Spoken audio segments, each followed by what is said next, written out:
Hello നമസ്കാരം. ഹോല വേൾഡിന്റെ പുതിയൊരു വീഡിയോയിലേക്ക് എല്ലാവർക്കും സ്വാഗതം.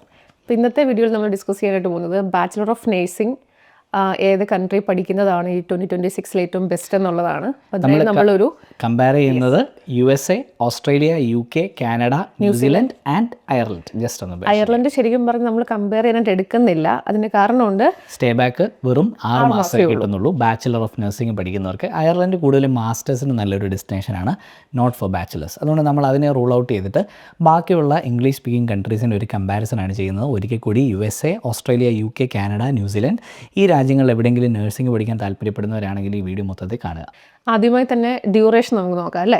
യെസ്. അപ്പോൾ ഇതിൽ USA, കാനഡ ആണെങ്കിൽ ബാച്ചിലർ ഓഫ് നേഴ്സിംഗിൻ്റെ ഡ്യൂറേഷൻ വരുന്നത് 4 ഇയേഴ്സും ബാക്കി എല്ലാ കൺട്രീസും അതായത് UK, ഓസ്ട്രേലിയ, ന്യൂസിലൻഡ് ആയിക്കോട്ടെ 3 ഇയേഴ്സാണ് ഡ്യൂറേഷൻ വരുന്നത്. അപ്പോൾ അത് തന്നെ ഒരു വലിയ ഡിഫറൻസ് ആണ്. നിങ്ങൾക്ക് ആ 4th ഇയറിൽ തന്നെ നിങ്ങളിവിടെ വർക്ക് ചെയ്യാനായിട്ട് സ്റ്റാർട്ട് ചെയ്യും. അതേസമയം US-ലും കാനഡയിലും 4th ഇയർ കംപ്ലീറ്റ് ചെയ്ത് കഴിഞ്ഞാലേ നമുക്ക് നേഴ്സിംഗ് കരിയർ സ്റ്റാർട്ട് ചെയ്യാനായിട്ട് പറ്റത്തുള്ളൂ. നാട്ടിലാണെങ്കിൽ നേഴ്സിംഗ് 4 കൊല്ലം പഠിക്കണം. വേറാസ് നമുക്ക് ഓസ്ട്രേലിയ പോലെയുള്ള കൺട്രീസിൽ 3 വർഷം കൊണ്ട് നഴ്സിംഗ് പഠനം കംപ്ലീറ്റ് ചെയ്യാൻ പറ്റും.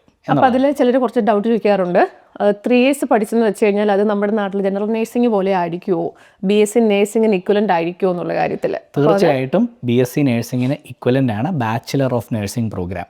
ഇപ്പോൾ ജനറൽ നേഴ്സിംഗിന് ഇക്വലൻ്റ് ആയിട്ട് ഇവിടെ എൻറോൾഡ് നേഴ്സിംഗ് എന്ന് പറഞ്ഞ പ്രോഗ്രാം ഉണ്ട്. അത് ഡിപ്ലോമ ഇക്വലൻ്റ് ആയിട്ടുള്ള പ്രോഗ്രാംസ് ആണ്. നോർമലി നമുക്ക് അങ്ങനെയുള്ള പ്രോഗ്രാമുകൾക്ക് വിസ കിട്ടാൻ പാടായതുകൊണ്ട് നാട്ടിൽ നിന്ന് അങ്ങനെയുള്ള ആപ്ലിക്കേഷൻസ് നമ്മൾ പ്രോത്സാഹിപ്പിക്കാറില്ല. ബാച്ചിലേഴ്സ് പ്രോഗ്രാമാണ് ഏറ്റവും നല്ല ഓപ്ഷൻ +2 കഴിഞ്ഞ് വരുന്ന കുട്ടികൾക്ക് പഠിക്കാൻ. അതുമാത്രമല്ല, ഈ ഒരു എൻറോൾഡ് നേഴ്സിൽ നിന്ന് ആ ഒരു സാലറി സ്കെയിലും കരിയർ വൈസും ഒക്കെ ഒരു പ്രൊമോഷനൊക്കെ കിട്ടണമെന്നൊക്കെ ഉണ്ടെങ്കിൽ ആവുന്നത് തന്നെയാണ് ഏറ്റവും ബെസ്റ്റ്. സോ അതുകൊണ്ട് നമ്മൾ എപ്പോഴും എൻഡോഴ്സ് ചെയ്യുന്നത് ഇന്ത്യയിൽ പഠിക്കുന്നതാണോ ഈ വിദേശ രാജ്യങ്ങളിൽ പഠിക്കുന്നതാണോ നേഴ്സിങ്ങിന് നല്ലതെന്നൊരു ചോദ്യം ചോദിച്ചാൽ, കാരണം ഇന്ത്യയിൽ കോസ്റ്റ് വളരെ കുറവാണ്. 4 കൊല്ലം കൊണ്ട് പഠിച്ചു തീർന്നിട്ട് പിന്നെ പരീക്ഷകൾ ക്ലിയർ ചെയ്ത് വന്നാൽ പോരെ എന്ന് ആലോചിക്കുന്നവർക്ക് ഒരു കാര്യം പറയാനുള്ളത്, ഇപ്പോൾ വിദേശത്ത് പോയി പഠിക്കുന്ന കുട്ടികളുടെ എണ്ണം കൂടി വരുന്നതുകൊണ്ട് നമുക്ക് ഇനി നേരിടാൻ പോകുന്നത് അടുത്ത ഒരു 3-4 വർഷത്തിനകത്ത് വിദേശത്തുനിന്ന് പുറത്തുനിന്ന് പഠിച്ചിട്ട് ഒരാൾക്ക് ഓസ്ട്രേലിയയിലോ ഈ വിദേശ രാജ്യങ്ങളിലോ രജിസ്ട്രേഷൻ കിട്ടുക ബുദ്ധിമുട്ടായിരിക്കും. അതാത് രാജ്യങ്ങളിൽ പഠിച്ചിറങ്ങുന്ന കുട്ടികളുടെ അളവ് കൂടുതലായിരിക്കും. അപ്പം എക്സാംസ് കുറച്ചുകൂടെ ടഫാക്കാനുള്ള സാധ്യത കൂടുതലാണ്. കാരണം ഇവിടുന്ന് തന്നെ PR കിട്ടുന്നതൊക്കെ ഇവിടെ പഠിക്കുന്ന കുട്ടികൾക്കായിരിക്കും. അപ്പോൾ അതുകൊണ്ട് ഇപ്പോൾ നിങ്ങൾക്ക് പേരൻസിന് ഫിനാൻഷ്യലി അഫോർഡ് ചെയ്യാവുന്നൊരു സാഹചര്യമാണെങ്കിൽ തീർച്ചയായിട്ടും ഇംഗ്ലീഷ് സ്പീക്കിംഗ് കൺട്രീസിൽ ഇപ്പോഴേ പഠിക്കുന്ന നല്ല കോസ്റ്റ് സേവ് ചെയ്യുന്നതിനെപ്പറ്റി ആലോചിച്ച് കഴിഞ്ഞാൽ കുറച്ചുകൂടെ ടഫാവുന്നൊരു സിറ്റുവേഷനാണ്. ഇപ്പോൾ അങ്ങനത്തെ ഓപ്ഷൻസ് ഉണ്ട്. ഇന്ത്യയിൽ നിന്ന് നമുക്ക് UK വഴിയോ അല്ലെങ്കിൽ പരീക്ഷകൾ എഴുതിയോ ക്ലിയർ ചെയ്യുന്ന ഒരു പ്രോസസ്സുണ്ട്. But it is going to get tougher. So അതുകൊണ്ടാണ് നമ്മുടെ ഇതിൻ്റെ വീഡിയോയുടെ പ്രസക്തി തന്നെ. നമുക്ക് ഇതിൻ്റെ ഒരു കമ്പാരിസണിലേക്ക് വീണ്ടും കടന്നതല്ല. ഇനി റിക്വയർമെൻറ്റ്സിനെ പറ്റി സംസാരിക്കാം. Number 2 point is requirement.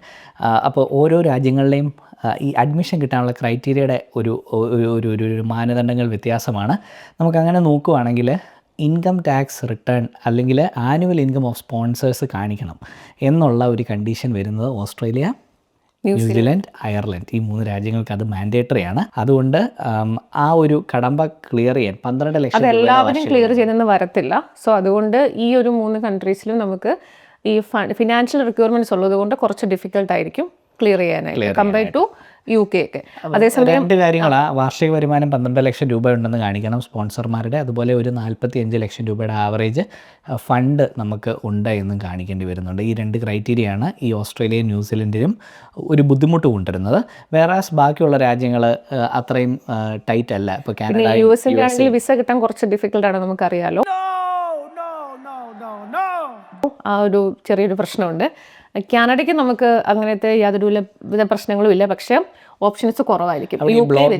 പൈസ കാണിക്കേണ്ടി വരും. യെസ്, ലിവിങ് എക്സ്പെൻസിൻ്റെ എമൗണ്ട് കാണിക്കേണ്ടി കമ്പാരിറ്റീവ്ലി ഏറ്റവും എളുപ്പം. കാരണം യൂണിവേഴ്സിറ്റീസ് ഒരുപാടുണ്ട്. കാനഡയിൽ അത്രയും അധികം യൂണിവേഴ്സിറ്റീസ് ഇല്ല നമ്മൾ UK ആയിട്ട് കമ്പയർ ചെയ്യുമ്പോൾ. സോ അതുകൊണ്ട് ഓപ്ഷൻസ് എപ്പോഴും ഏറ്റവും കൂടുതലുള്ളതും ഈ റിക്വയർമെൻറ്റ്സ് ഏറ്റവും കുറവുള്ളതും അതിന് നമുക്ക് ഫസ്റ്റ് നമ്പർ 1 ഓപ്ഷനായിട്ട് UK സെലക്ട് ചെയ്യാം. ഈവൻ UK പഠിച്ചു കഴിഞ്ഞാൽ ഓസ്ട്രേലിയയിലും ന്യൂസിലൻഡിലും ഒക്കെ രജിസ്ട്രേഷൻ ലീഡ് ചെയ്യുന്ന പ്രോഗ്രാംസും അവൈലബിൾ ആണ്.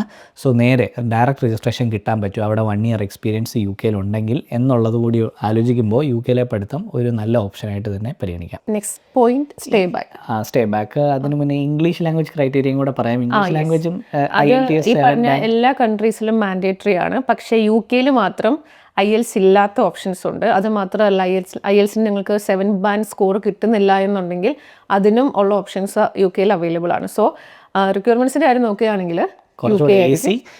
ബട്ട് നമ്മൾ ബാക്കിയുള്ള കാര്യങ്ങൾ നോക്കുമ്പോൾ ഇപ്പം നമുക്കടുത്ത് ഫീസിൻ്റെ കാര്യം മെൻഷൻ ചെയ്തിട്ടില്ല. ഓക്കെ, ഫീസിൻ്റെ കാര്യം നോക്കുകയാണെങ്കിൽ USA പഠിക്കാൻ 18 മുതൽ 36 ലക്ഷം രൂപ വരെ ഫീസ് വരുമ്പോൾ ഏറ്റവും കൂടുതൽ വരുന്നത് US ഫീസ് വരുന്നത്. ഇത് നമ്മൾ ആനുവൽ ഫീസാണ് കേട്ടോ പറയുന്നത്. അപ്പം 4 കൊല്ലത്തെ പഠിത്തവും കൂടെ അപ്പോൾ ഇൻറ്റു 4 ആലോചിച്ചോളൂ.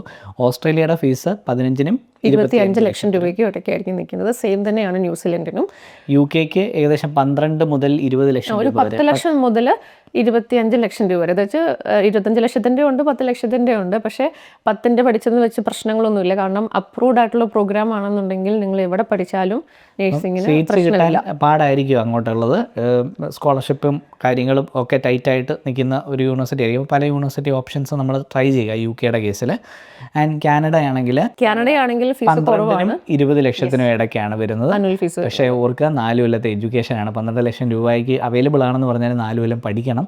അപ്പോൾ ഫീസിൻ്റെ കാര്യത്തിൽ എങ്ങനെ നോക്കിയാലും നമുക്ക് UKയും ഓസ്ട്രേലിയയുമാണ് നല്ല ഓപ്ഷൻസ് എന്ന് തോന്നുന്നത്. ഈവൻ ന്യൂസിലൻഡ് ഓൾമോസ്റ്റ് ഈക്വൽ ആണ്. അതെ. അടുത്തത് സ്റ്റേ ബാക്ക് വളരെ ഇമ്പോർട്ടൻ്റ് ആയിട്ടുള്ള പോയിൻ്റാണ്. നമ്മൾ പഠിച്ചു കഴിഞ്ഞാൽ നമുക്ക് ആ രാജ്യത്ത് എത്ര നാൾ വർക്ക് റൈറ്റ്സ് ഉണ്ട്, ആ വർക്ക് റൈറ്റ്സിൻ്റെ പീരീഡ് വേണം നമുക്ക് എക്സ്പീരിയൻസ് എടുത്ത് രജിസ്ട്രേഷൻ എടുത്തതിന് ശേഷം PR വേണ്ടിയൊക്കെ അപ്ലൈ ചെയ്യാൻ അല്ലേ.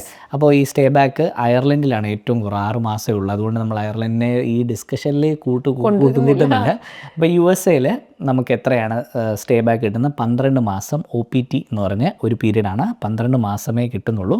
അൺഫോർച്ചുനേറ്റ്ലി നഴ്സിംഗ് പ്രോഗ്രാമിനെ ഒരു STEM സബ്ജക്റ്റായിട്ട് റെക്കഗ്നൈസ് ചെയ്യുന്നില്ല ഇമിഗ്രേഷൻ പർപ്പസസിനായിട്ട് US. അതുകൊണ്ട് നമുക്ക് ആ ഒരു 12 മാസം OPT പീരീഡിൽ നമുക്കൊരു H1B വിസ സെക്യൂർ ചെയ്യാൻ പറ്റണം, ഒരു എംപ്ലോയറെ കണ്ടുപിടിക്കണം. അതാണ് US ഒരു സ്റ്റേ ബാക്കിൻ്റെ പാത്ത് പറയുകയാണെങ്കിൽ. ഓസ്ട്രേലിയയിൽ അതേസമയം 2 മുതൽ 4 വർഷം വരെ സ്റ്റേ ബാക്ക് കിട്ടും. കാറ്റഗറി 1 സ്ഥലങ്ങളിൽ മേജർ സിറ്റീസിൽ പഠിച്ചു കഴിഞ്ഞാൽ 2 ഇയേഴ്സും റീജിയണൽ ഏരിയാസ് ആണെന്നുണ്ടെങ്കിൽ 3-4 വർഷം സ്റ്റേ ബാക്ക് കിട്ടും. UKയിലാണെങ്കിൽ സ്റ്റേ ബാക്ക് 1.5 വർഷം 18 മാസമാണ് സ്റ്റേ ബാക്ക്. കാനഡയിൽ 3 ഇയേഴ്സ് സ്റ്റേ ബാക്ക്, ന്യൂസിലൻഡിൽ 3 ഇയേഴ്സ് സ്റ്റേ ബാക്ക്. അങ്ങനെയാണ് സ്റ്റേ ബാക്കിൻ്റെ കാര്യം. അങ്ങനെ നോക്കുമ്പോൾ സ്റ്റേ ബാക്കിൻ്റെ കാര്യത്തിൽ ഇപ്പോൾ റീജിയണൽ ഏരിയ ആണെന്നൊക്കെ ഉണ്ടെങ്കിൽ ഓസ്ട്രേലിയയാണ് ഏറ്റവും കൂടുതൽ കൊടുക്കുന്നത്. കാറ്റഗറി 3 ആണെങ്കിൽ കാറ്റഗറി 3യിലാണ് 4 വർഷം സ്റ്റേ ബാക്ക് കിട്ടും. കാറ്റഗറി 2 ആയിട്ടുള്ള ഇപ്പം നമ്മുടെ ഓസ്ട്രേലിയയുടെ കാൻബറ, ന്യൂകാസിലൊക്കെ ആണെങ്കിൽ 3 വർഷം സ്റ്റേ ബാക്ക് കിട്ടുന്നുണ്ട്. നല്ല യൂണിവേഴ്സിറ്റീസാണ്. അടുത്തത് നമുക്ക് എന്നാ പറയണ്ടേ? സാലറി ഏറ്റവും കൂടുതൽ നമുക്കറിയാം ഉള്ളത് US തന്നെയാണ്. നമ്പർ 1 വരുന്നത് US ആണ്, followed by Australia, UK, Canada, New Zealand, Ireland. ഈ ഒരു ഓർഡറിലായിരിക്കും നമ്മുടെ സാലറി സ്ട്രക്ചറിങ്. ഏറ്റവും മികച്ച് നിൽക്കുന്നത് USA ആണ് സാലറിയുടെ കാര്യത്തിൽ. വർക്ക് ലൈഫ് ബാലൻസിൻ്റെ കാര്യത്തിൽ ഏറ്റവും മികച്ച് നിൽക്കുന്നത് ഓസ്ട്രേലിയ. ഇനി പെർമനൻറ്റ് റെസിഡൻസി കിട്ടാനുള്ള എളുപ്പം നമ്പർ 1 സ്പോട്ട് ഓസ്ട്രേലിയയാണ്. നേഴ്സസിനെ കമ്പാരിറ്റീവ്ലി നമുക്കറിയാം UKയുടേത് മിനിമം 5 കൊല്ലം വേണം റിമെയിൻ. അത് 10 കൊല്ലം ആക്കാൻ പോകുന്നു എന്നൊക്കെ പറയുമ്പോൾ ഓസ്ട്രേലിയക്ക് പോയിന്റ് ഉണ്ടെങ്കിൽ വിത്തിൻ ആൻ ഇയർ പഠിച്ചു കഴിഞ്ഞ് വിത്തിൻ ആൻ ഇയർ നമുക്ക് PR എലിജിബിൾ ആണ്. പോയിന്റ്സ് ഉണ്ടെങ്കിൽ ഇൻവിറ്റേഷൻ വരും. അപ്പോൾ ആ ഒരു ജേർണി നോക്കുമ്പോൾ ഓസ്ട്രേലിയയുടെ അത് നല്ലൊരു ജേർണി ആയിരിക്കും നേഴ്സിങ്ങിന് PR. ഇനി കാലാവസ്ഥ wise number 1 option again goes for Australia, followed by USA and UK, Ireland, New Zealand. Australia, New Zealand കഴിഞ്ഞ് നമുക്ക് റാങ്കിങ് USAക്ക് കൊടുക്കാം. അപ്പം 4th വിൻ്റർ അത്ര എക്സ്ട്രീം അല്ല ഇവിടെ ഓസ്ട്രേലിയയിലും ന്യൂസിലൻഡിലും. സോ അതുകൊണ്ടാണ് ക്ലൈമറ്റിന് നമ്മൾ best option Australia or New Zealand എന്ന് പറയുന്നത്. ഇനി last but not least job opportunities പഠിച്ചു കഴിഞ്ഞാൽ നമുക്ക് ജോലി കിട്ടാനുള്ള ഏറ്റവും നല്ല സാഹചര്യമുള്ളത് ഓസ്ട്രേലിയ, USA അല്ലേ number 1? USA, Australia, UK, Canada, New Zealand എന്ന് വെച്ച് നമ്മൾ ഈ പറയുന്നത് UKയിലും ഓസ്ട്രേലിയയിലും കിട്ടാൻ ബുദ്ധിമുട്ടാണെന്നുള്ളതല്ല. പറയുമ്പോൾ ഏറ്റവും ബെസ്റ്റ് ഓപ്ഷൻ എത്രയും പെട്ടെന്ന് എന്നുള്ള രീതിയിലാണ്. ജോബിൻ്റെ കാര്യം നമ്മൾ പറഞ്ഞു. ഇനി രജിസ്ട്രേഷൻ, അതായത് ഈ നേഴ്സസിന് രജിസ്റ്റേർഡ് നേഴ്സായിട്ട് വർക്ക് ചെയ്യണമെന്നുണ്ടെങ്കിൽ അതാത് കൺട്രീസിലെ രജിസ്ട്രേഷൻ ആവശ്യമാണ്.